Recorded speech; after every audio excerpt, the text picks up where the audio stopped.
Okay, you guys really wanted me to do a video on Clover Health, so here you go. I'm going to give you my thoughts on what happened with the stock today, what I think is going to happen going forward, and kind of my stance on the stock, the company, and Chamath as well.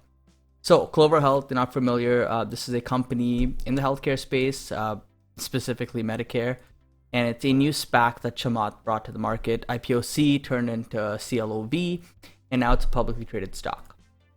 The stock took a nosedive today. If you look at the one-day chart, it was down 12% today. And no, this is not just regular movement in the stock. There was something that happened today that we need to talk about.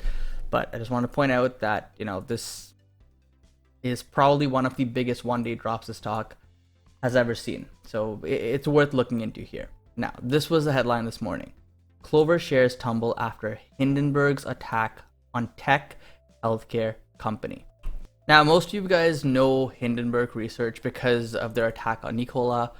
Turns out they were actually right with a lot of things that they said about Nikola. They pretty much went and said that, the main thing people remember is that Nikola essentially pushed a truck down a hill and made it look like it was in motion, implying it was moving by itself. You guys know the story. Turns out that was a lie, and Hindenburg gained a lot of credibility from this, pretty much on that story alone. So, going into this, we got to pay attention. Perhaps what's going on right now, with the claims that Hindenburg's now attacking Clover, we should pay attention to this. It does warrant that.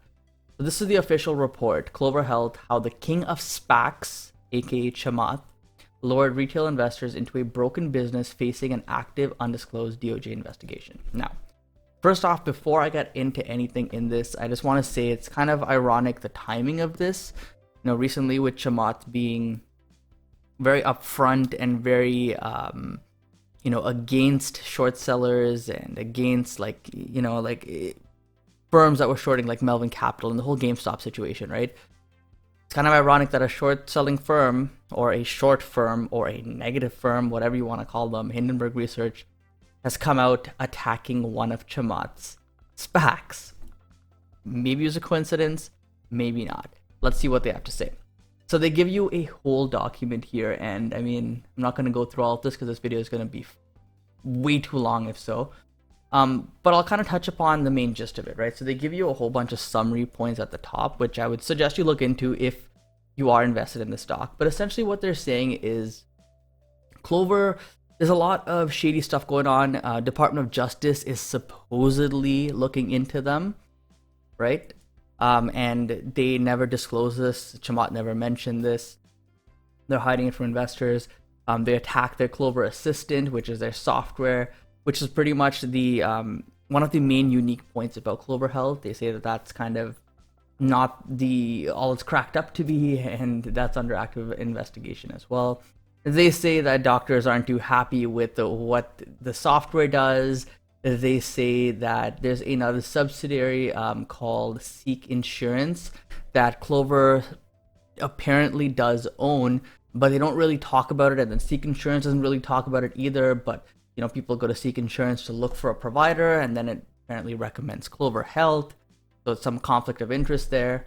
They said that doctors aren't too happy with it. Physicians are getting paid $200 per visit to use the software. So it's not like Chamath initially said, where doctors are happy to use this. It's more like doctors are being paid to use this. So yes, they're happy, but they're getting paid for it. And there's a whole bunch of other claims in here as well. Like I said, this is a long document. And if you are an investor, especially if you're a heavy investor in the stock, you need to take the time to look at accusations like this. Now, there's a lot going in here, but I'm going to touch upon a few things, okay? So the main thing really is the Department of Justice investigation. I think that is kind of the whole overlying point of this article, because everything else kind of just attacks their business model, how they do business, how they're paying doctors apparently, how their software is not what it's cracked up to be, and how the doctors aren't too happy with their software, and pretty much their business model and their product is being attacked. But based on the numbers we've seen and based on what Clover has publicly disclosed, things look pretty good there. So unless they're flat out lying to us, there's some sort of disconnect here. Now, this Department of Justice thing, like I said, that could be a pretty big deal. It could get serious if they were actually hiding a lot of things. It could get serious if, they're getting investigated for things much bigger than what Hindenburg actually disclosed in this article here. But the bottom line is that at this point, guys, it's all just accusations. Now, what I do like about Hindenburg is that, they present their points. They show whatever proof they have, whatever research they've done. So you can see here, they've kind of gone through and they've done their due diligence, which is impressive. And they've kind of rebutted certain things that Chamath or Clover has said over the years. So here you can see Seek Insurance. Like I mentioned, this is one of the subsidiaries. It's owned by Clover Health. But when you look at Seek's website, Seek Medicare, it doesn't really mention anything about Clover Health in here. Instead, it says it's privately owned and operated by Seek Insurance Services. Some, discrepancy there. Who knows? We'll have to get some clarity on that from Clover themselves. So there's, they go on to pretty much focus on the Seek for a little while. And they talk about how Seek's activities are under investigation by the Department of Justice. Then they go on to say, they rebuttal this point where Clover says our sales are fueled by great software. Apparently, a former employee, now this got to take with a grain of salt, right? Clover sales are fueled by an undisclosed relationship between Clover and an outside insurance broker firm controlled by Clover's head of sales. So apparently this guy right here, head of sales, and there's some conflict of interest going on here, which is where most of Clover's sales apparently are getting fuel from. Now looking at this, they are presenting a pretty good case here, and I want Clover to come out and actually explain themselves in this situation. If there was a conflict of interest, why did they hide this from the public? Why did they even allow this to happen? Is it just to pump out sales and make it seem like the stock is doing extremely well, or the company's doing extremely well, so investors get all excited and start buying into the stock? Maybe that's possible. Or maybe there's more to the story. Anyways, we go on here. Really want to scroll down to the bottom because that's kind of where the most important part is, in my opinion. Oh, they also touch upon this, which I should look over here with you guys. And they talk about their membership growth. So apparently they claim, based on their estimates and SEC filings, this is what the membership growth for Clover looks like. Now, apparently it's very sporadic. It's not like a constant stream of growth like you would expect from businesses that are growing in high growth mode. So that's another thing that we don't really know. There's estimates here that they're making. They don't really have all the information. So again, Clover will have to verify this. They have in the past, but not in this granular detail. So I'd want to see them clarify this as well. Another point that they make, which I thought was pretty insignificant, was that they had a lot of turnover. 3 CFOs, 3 COOs, and 2 general counsels over the last 4 years. Smaller companies typically see a lot of turnover. That's normal. I've seen that happen with plenty of smaller companies. So this is a moot point. I don't really take much weight to this. You could make a case that, they saw something happening, so they left. But guys, there could be many other reasons. Maybe they all got offers at larger companies that were much better, more compelling, and that's what they decided to do. They decided to leave. There's a lot more to this. You can't just take this for face value. That's just my opinion there. Next is, if we scroll down, we're almost at the bottom here. Right here. So they present 18 questions for Clover's management that we think investors deserve the answer to. And they did something similar with Nikola too, I believe.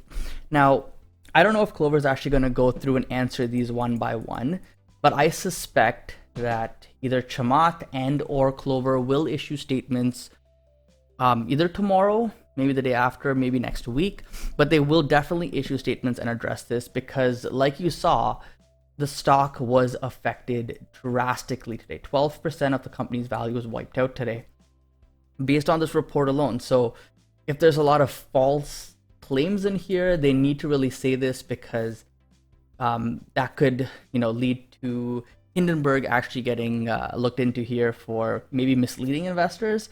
But they do claim at the bottom of this that they're not short on this stock, but who knows? Maybe there's people that they know that are short. Who knows? I don't know. That's just my wild thinking out there. No fact behind that at all. But anyways, there's some good questions that they have in here. Like, did Chamath know about the DOJ investigation? I think this is very important. They definitely need to address this and answer this. Then they also talk about Seek Insurance here for a couple of points. Is it actually owned by Clover? They want clarification on that. So I think that's another fair question to ask. They go on to ask about the association with the employee, head of sales, what's going on with the situation there. Is it actually true that, Clover and this association or assurance company here that's run by the head of sales, are they doing business together? Is there a conflict of interest? They want clarification on that. Again, fair point. They go on to then say they want more clarification on, the doctors, multiple doctors explaining it was difficult to remove prior diagnosis from Clover Assist. Is Clover aware of this? Now, this, I don't know. This is kind of getting into like the actual, certain doctors have claimed this and certain, employees have claimed this. I don't think that really holds much ground in this situation. This is not like a Nikola situation where we're not really sure if the product works. This is out there in the market. Doctors are using it. That's a fact. So I don't think that there's too much basis to really go on at these points for. But everything mentioned prior to this, investigation, association with the head of sales, Seek Insurance, these are valid questions because we need to know answers to this. Now, it may not change our investment thesis because whether Seek Insurance is owned by Clover or not really going to change our investment thesis. Whether they knew about the DOJ investigation, theoretically, from a fundamental level, not going to change. However, it could change your perception on this. It could change your trust in Chamath, your trust in Clover's management team. That's up for debate, and that is really, I think, where Hindenburg is trying to hit home with. They want investors to question this, and they want answers to these questions. And you know what? I stand with them on that. I think that we should get answers to this because these are some pretty bold claims that they're making. It'd be nice if Clover would actually go through and address each one of these points. I don't think that's going to happen, guys, but we can always hope, right? But the interesting thing is that over the last couple of weeks, actually this week itself, Feb 1st, Feb 2nd, we had two big firms, Citigroup and JP Morgan, actually come out with a $15 and a $19 price target on Clover. Today, the stock is at $12. So, a $19 price target from Citi, for example, that would actually put this at all-time highs. Maybe this just ends up being a buying opportunity. You can clearly see that there's a ton of volume here today. A bunch of investors probably flooded out on these claims, like it usually happens with any business when there's any sort of negative claims. It usually gaps down, or it usually sells off. You usually have heavy volume, and you usually have a lot of people panicking. That's just the reality of it. But now the company is at a much more attractive valuation from a business perspective. And my opinion is, even if some of these claims end up being true, Clover is still the business that you're investing in. It's still providing the services that they claim. It's still providing something that is going to be needed in the future. It's still improving on existing legacy technology and software. And hey, maybe they get hit with some fines, maybe they get hit with some penalties here for doing some shady stuff, like if they actually did hide Seek Insurance and claim things weren't what they actually were. Yeah, they deserve some fines with that. But I think over the long term, this business seems to be pretty good, and Chamath has a pretty good track record with Virgin Galactic. Now he's taking SoFi public. He's taken Open Door public. He has a pretty good track record. So I wouldn't say this is a fraud by any means. I'm not even implying that because I don't think that's the case. But I think that Clover needs to really step up here and answer these questions, give us answers to this, and hey, who knows? If they come out and they say, you know what? Everything in that article was false, this is why, and they give backup reasons as to why, you can surely expect this stock to boom back up, and maybe it makes a run for that $19 price target. We'll wait and see. I don't know, but at this point, it's kind of a waiting game to see what happens. I think the stock has kind of found a base here. You can see it's found some support at this level, right? It's the previous level that it's found support at. I think it could hover around here until we get some news, and hopefully that happens sooner rather than later. Anyways, guys, hope you enjoyed this quick video here on Clover. Let me know your thoughts in the comments down below. If you believe that this is something that can actually impact the stock long term, do you think that this report here from Hindenburg is actually true? Do you think the claims they make here are true? Do you think everything's true? Some things are true? Let me know in the comments below. But either way, guys, thank you so much for watching. Don't forget to invest positively, and I'll see you in the next one. Peace.